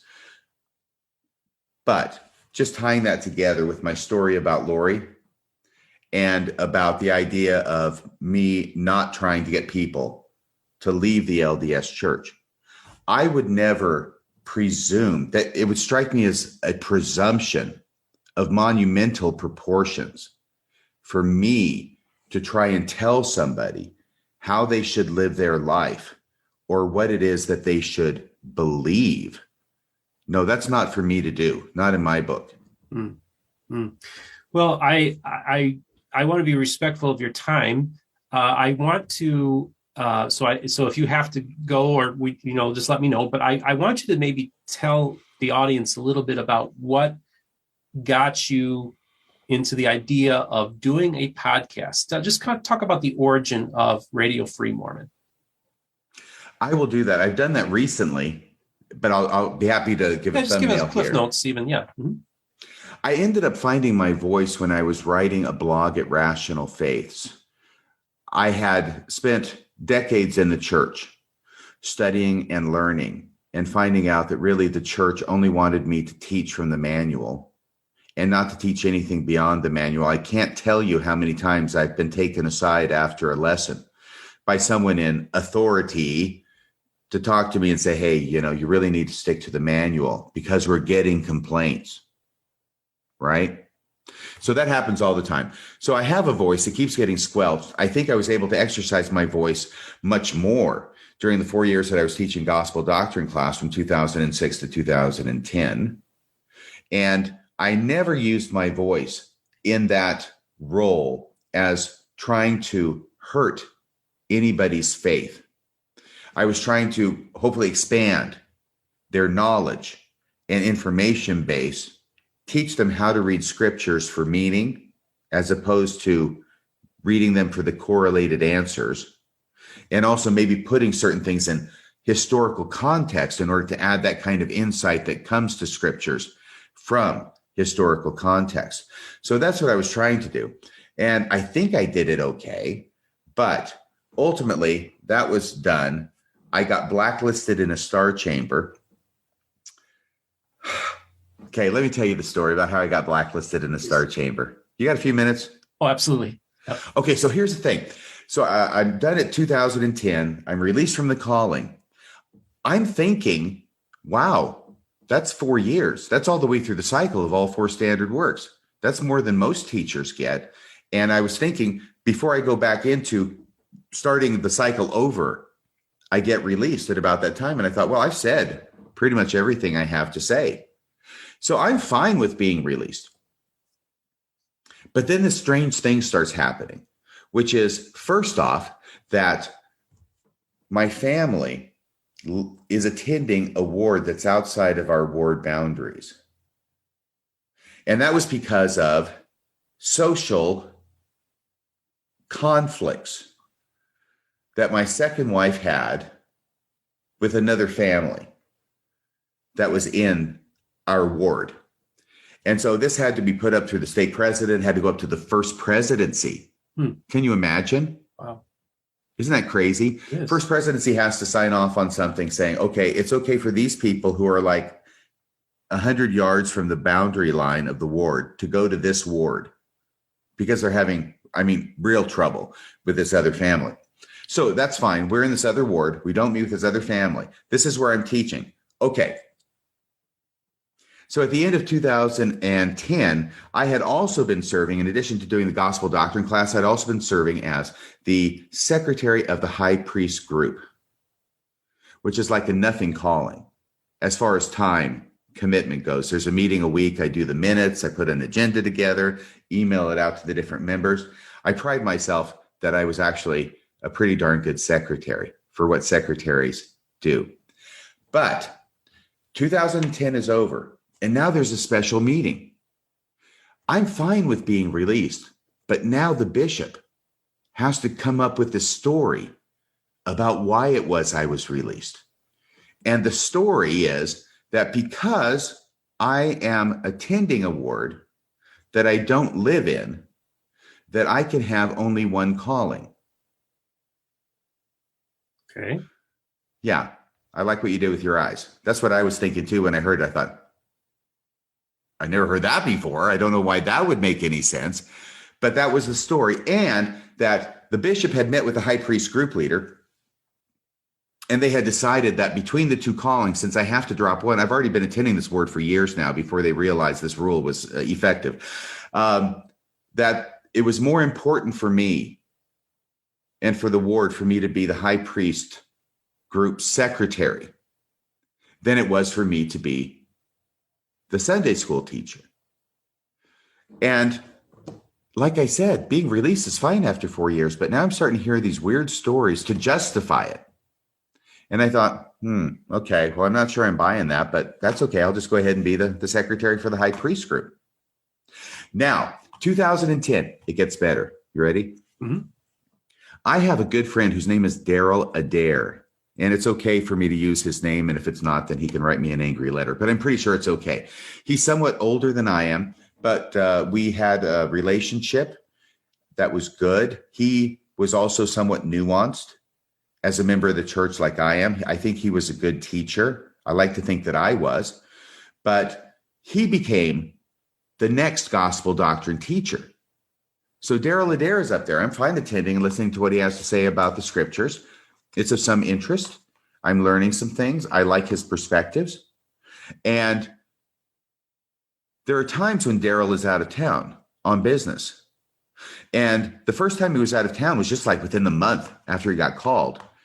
And he calls me up and says, "Hey, RFM, will you take over my class and be the substitute?" I said, "Sure." So I'm the substitute for the class within a month of being released. That was the one time that he asked me to be the substitute. And then after that, a couple of years go by. He continues to leave town on business with some regularity, but he never asks me again to be the substitute teacher. Instead, there are other people that he's asking. And I'm wondering why it is he's not asking me at the same time as thinking, well, it's his class and, he can ask whoever he wants to be the substitute. And it's not really for me to say, and I didn't even bring it up to him because it's his call, right? So, but that thought had been in my mind, just kind of wondering. So Daryl, I'm his home teacher as well. He has heart surgery. So this is probably around 2012. And he's down in the hospital. And it's a nice, beautiful Sunday afternoon. And I drive down half an hour to the hospital where he's recuperating from heart surgery. And I go in, I say hi, we talk about this and that. He's doing okay, still around, thank goodness. He's a great guy. And I talked to him just a few days ago. But toward the end of our meeting in the hospital room, Daryl, who's lying there on his bed in his gown and with the sheets up, says, RFM, I think I should tell you something. And I said, what? And he says, well, you've probably noticed how I haven't been asking you to be the substitute teacher in the Sunday school class. And I said, well, yeah, I've noticed, but it's no big deal. It's okay with me. It's your class. And he says, well, I want to tell you why that is. And so Daryl proceeds to tell me Oh, I got to back up. I got to back up here for just a second to say something that every Mormon knows. Okay. All right. And what every Mormon knows is that pretty much everybody in the church has a calling. And a lot of those callings are teaching callings. And a lot of those are every Sunday callings. And there are times when a teacher or somebody is going to be gone for the week and somebody else has to substitute. Well, the mandate since time immemorial in the LDS church has been, if you're going to be gone, you need to find somebody to take your spot. You don't farm it up and say, hey, I'm going to be gone. You need to find somebody else. I'm going to be gone. You find somebody else. That's considered to be proper etiquette in the LDS church. So it's the responsibility of the teacher to find someone else to fill their spot. All right. Having said that, now Daryl tells me that the Sunday school president in the ward had circulated a list among the different teachers. And the list was not of people in the ward who were not to be asked to substitute. Oh, no. This is much more clever than that, Steve. This was a list of people in the ward who were acceptable to ask to substitute in your class. And I didn't make the cut, Steve. I wasn't on the list. And so I'm kind of surprised he took that long to tell me, but I don't know, maybe felt a little bit abashed about it. But he finally told me. He might have thought he was on his deathbed. Time to make confession. It's shriving time. So he tells me about that, and I go, really? And I kind of get a little bit upset about that because I know the Sunday school president in the ward, and we'd known each other for years. And I kind of stopped talking to him. I didn't really talk to him that much except at church, giving him the cold shoulder. And I remember walking into the chapel one day, and he's out there in front of the chapel doors, handing out the programs and greeting people. I kind of brush by, and he stops me. He says, RFM, maybe it's just me, but it seems like you've been kind of cold to me lately. And the first thing I said was, oh, no, not at all. Right? But then I stopped and I said, no, actually, I have been because, he said, are you angry with me? I said, yeah, actually I am. I'm angry with you. Why are you angry with me? Well, this is what Daryl told me about this list that you came up with of acceptable substitutes, and I'm not on it.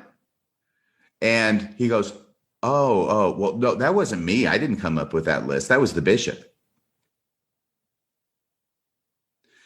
So all of this just to keep me not only from teaching as a calling, but God forbid I should even be asked to be a substitute teacher when somebody else is out of town. That's how marginalized I'm going to be in my own ward. Wow. And shut down, not interested in my voice. You asked about voice a long time ago. I started comparing it with the church where my voice was taken away from me. And then I found my voice again, blogging at Rational Faith, starting right around that same time, I think. Finding my voice and then wanting to go into podcasting, not knowing how to do it. And then Bill Reel approaches me after he reads one of my blogs and says, come on, my show, let's talk about this blog you wrote. The blog I wrote was about the Adam God theory and how the church covers it up and continues to try and cover it up to this day.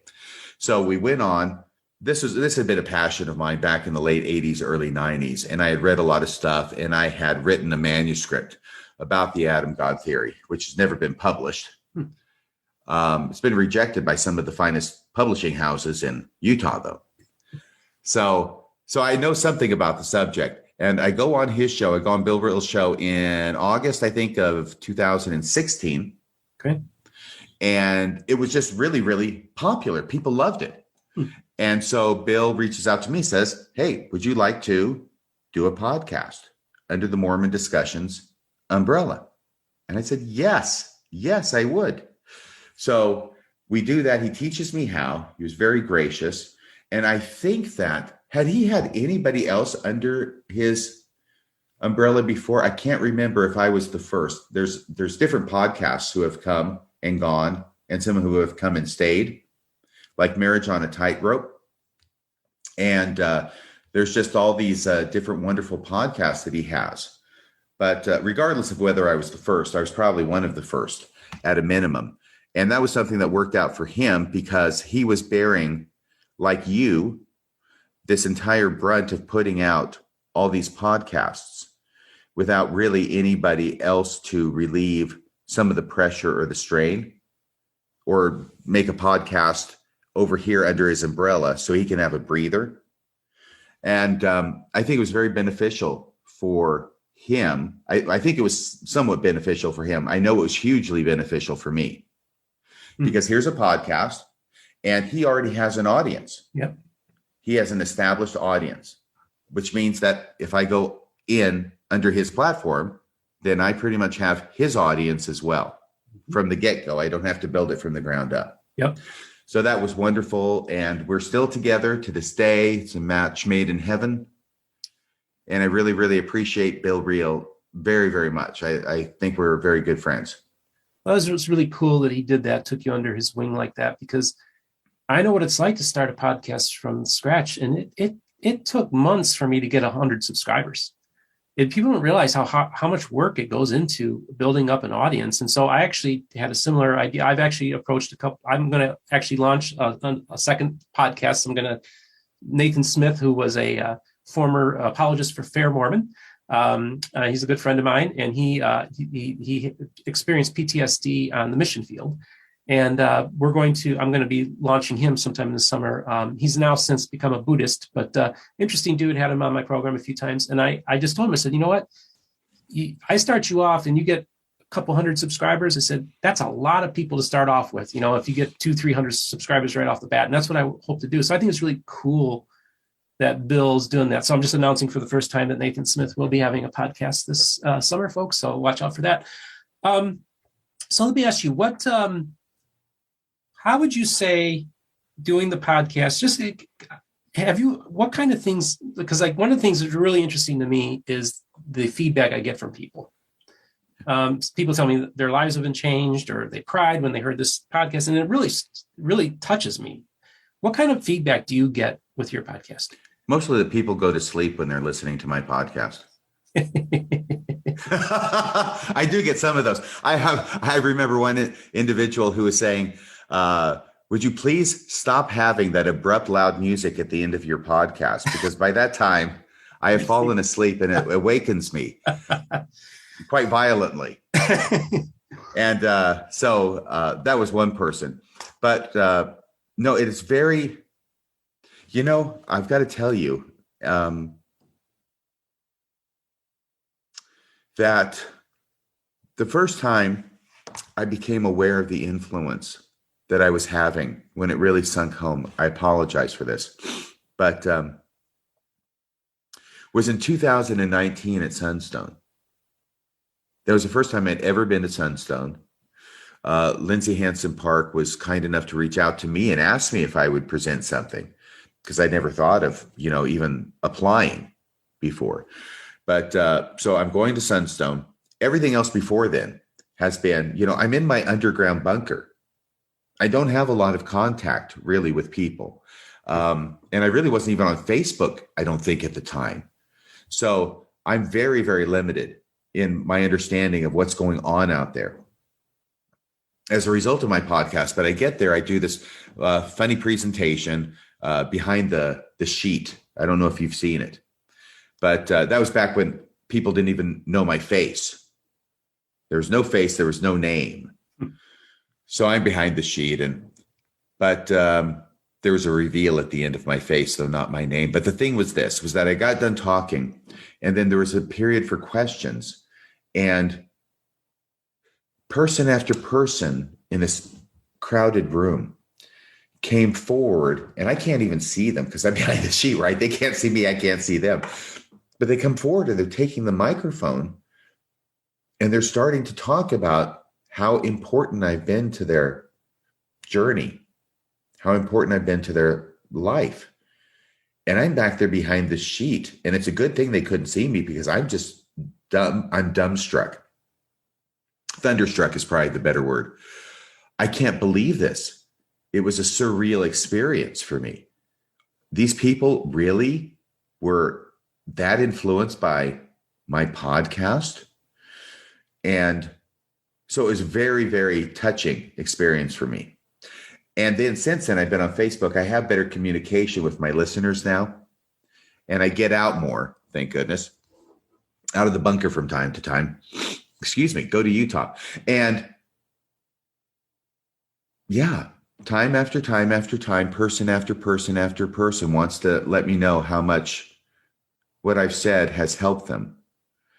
And I really think that most of that is because sometimes what I'm saying are things that a person has already come to the point in their life of understanding or being on the cusp of understanding, and yet hasn't been able to put it into words or make it gel enough to be a solid idea instead of more an amorphous, uncomfortable feeling.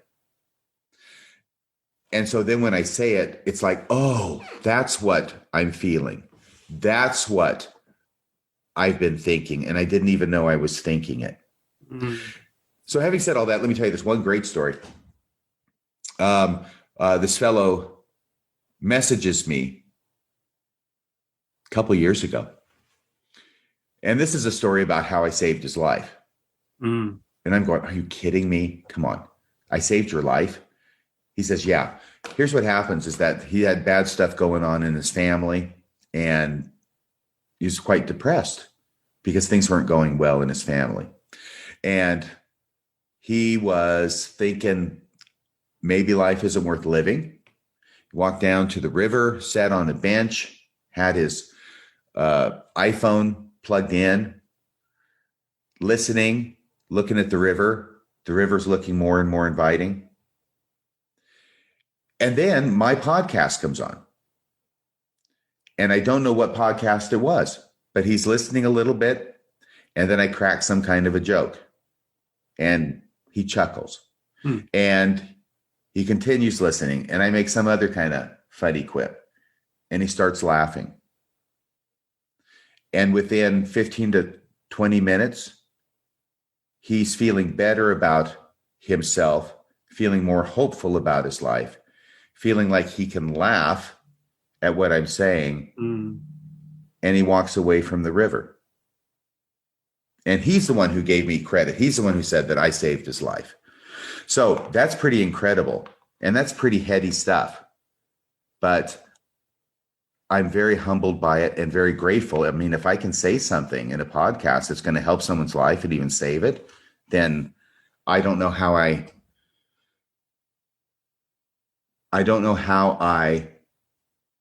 stop doing that. Yeah. Did that part make sense? It makes a lot of sense. You know, that's the thing that's so striking to me, dude, is, you know, right now I get about 1,000 downloads, views a day.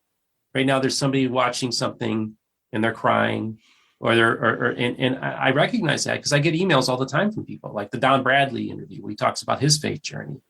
I love Don Bradley. Yeah, Don's a great guy. And he wanted to come on my channel specifically to tell his faith journey, which I was honored by that. And then people and then when the fifth, because I did 5 interviews on Mormon Stories, before the 5th episode was done, my phone starts exploding because people were so touched by my story. Because I have quite a pretty emotional story, and I saved the impact till the very last episode. And then people reached out to me throughout the world. I'm having breakfast the next morning with somebody at Cracker Barrel who drove 2 hours from Fort Myers, Florida. He said, I got to meet you. We got to meet now. He's a father of 6. And he's been out of the church for a few years now, and he's divorced, and he's still devastated by the whole thing.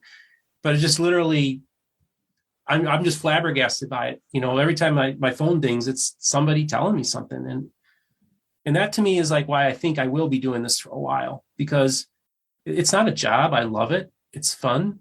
But then when you just kind of just saying something, and you're not even thinking the impact it will have on people. And that's the most amazing thing to me. I hate talking too much about myself, but I just want to say I definitely is very similar thoughts on that you have as well. Yeah, and that's really what brought it home to me was last November when I was at Thrive. Uh-huh. And I've told this story before, but I present for 15 minutes. I'm the first presenter in the morning at Thrive. And there's this massive room. It's in downtown Salt Lake City. It was at the Salt Palace. Massive room, 1,300 people present. I do my 15 minutes, leave the room to go take care of some things. And I start coming back in to join everybody else to watch the other presenters throughout the day. I never make it past the lobby. I cannot get back into the room because people, listeners keep wanting to talk to me and meet me and tell me how much my podcast has meant to them. And I'm not going to break away from them and say, oh, hey, look, I need to get inside there and listen to some other presenter. I am there in the lobby for the entire day until 6:00 p.m. and people are leaving.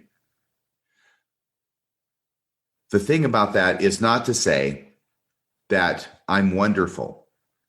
The thing about that is to say that it came home to me what an impact my program has on so many people.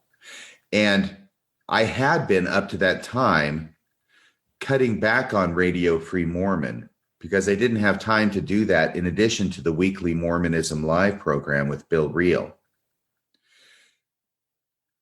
On top of which is I've got a full-time job representing clients who are charged with crimes. All of them unjustly charged, by the way. Of course. So, and then it really occurs to me, this would be an insight, okay, which is I really need to stop being a full-time lawyer and try and be more of a full-time podcaster. Because even though in representing people, I can make a difference in their lives, and sometimes a wonderful difference in their lives, sometimes not so good. It depends on how the cards fall, right? Mm-hmm. But if I compare that with the influence I'm having spending my time podcasting, there's really no comparison. So I was talking with Bill and just talking about finances because that's what it came down to. If we can get to the point where I'm making enough with donations to be able to back off and then completely stop my legal practice, then that's where I want to go. That's where I feel called to go. Mm-hmm. And so now that's starting to formulate into I am winnowing back, not accepting new clients. Every now and then I'll accept one, but I'm stopping accepting new clients as a general rule with the goal that by the end of this year, 2022, I'll be done representing people, because representing people is a long thing. You understand?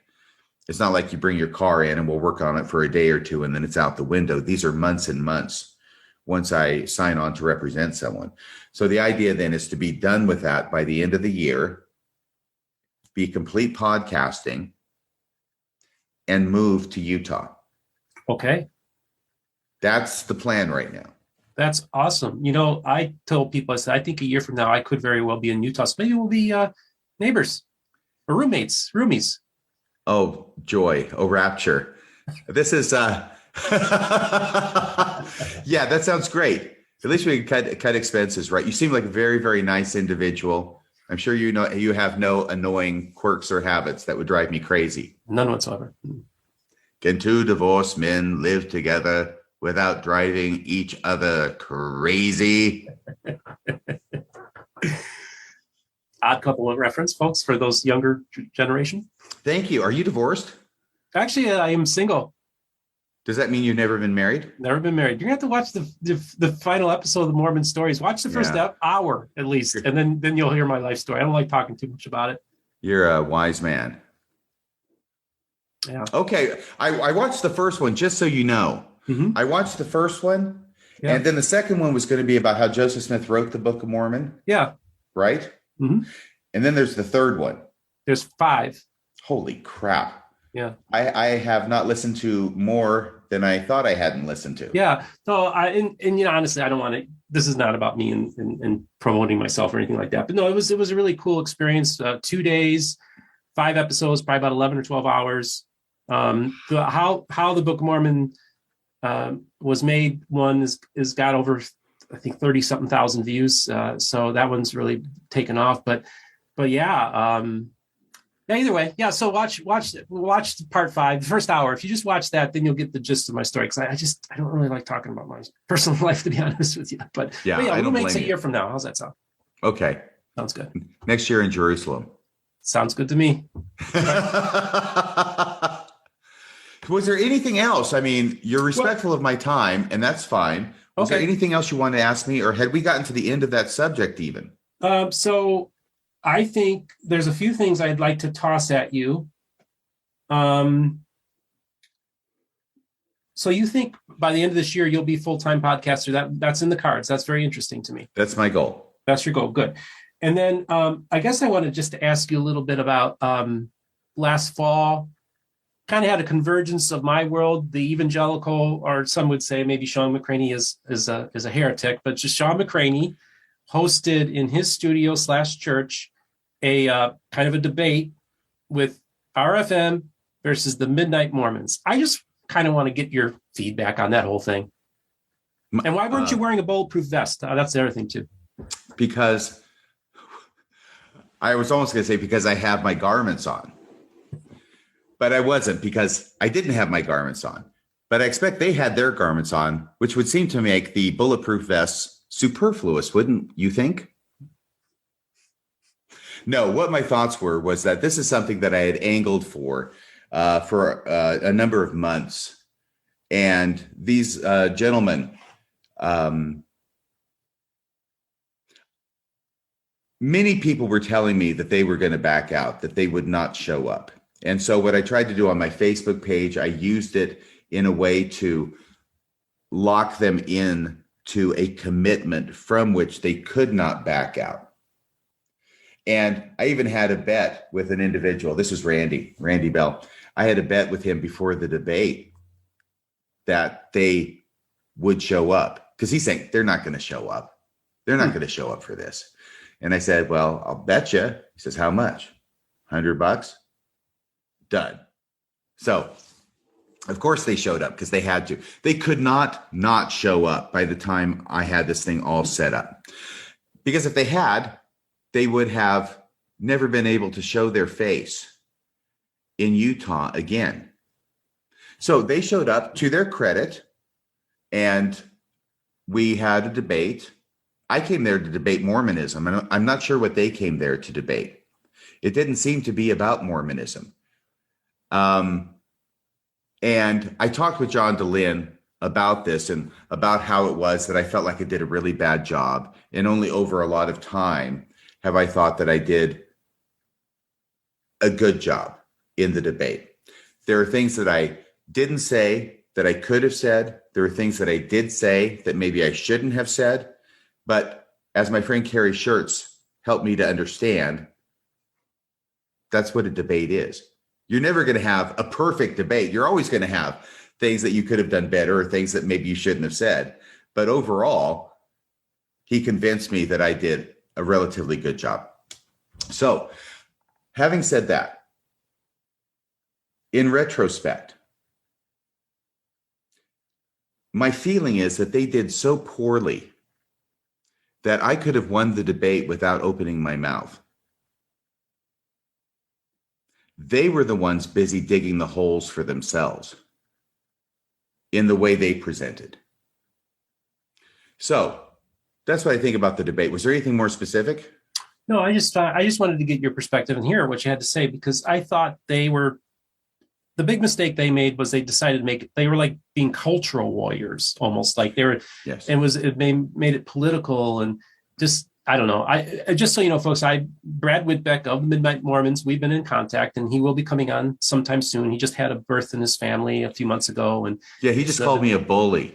He called you a bully? He called me a schoolyard bully. Okay. Well, I'll ask him about that when he comes on. If you go to my Facebook page, and you'll find a few days ago, maybe last week, I put a link up to a Midnight Mormons podcast. It has an image of Kwaku as the one that comes up in the studio. And underneath it, I give a timestamp. It's just 1 minute and 15 seconds. Okay. And this is where they talk about me and how Cardin is saying that no other anti-Mormons. I don't consider myself an anti-Mormon. I consider myself a true Mormon, not an anti-Mormon. I did a whole podcast about that. I'll try not to get lost on that tangent. But Cardin is talking about how everybody else is a coward, except for RFM, he says. And this is Cardin saying this. I thought it was so funny. I wouldn't have put it up on my webpage or my Facebook page only for that. But then Brad Whitbeck chimes in and goes, he's a bully. He's just a schoolyard bully. And I thought it was so funny to have Brad Whitbeck saying that, because usually he's the nicer one, the more Peter Priesthood one. And I don't know, he's getting this huge beard for some kind of film role that he has. And I don't know if that's like adding to his testosterone or his perceived sense of manliness, so that now he can express his true feelings about me, that I'm a bully. So I put that up there because I thought that was fun. I thought my audience would like it, and they did. But ask Brad Whitbeck about me and being a bully. Okay, I will. Like I said, I'm talking to everybody, folks. Really enjoying this, dude. And I just want to ask you, I want to thank you so much for coming on to the show today, RFM. Like I said, you're about the only podcast I actually listened to, and I really enjoy your work. It's been very instructive and informative to me.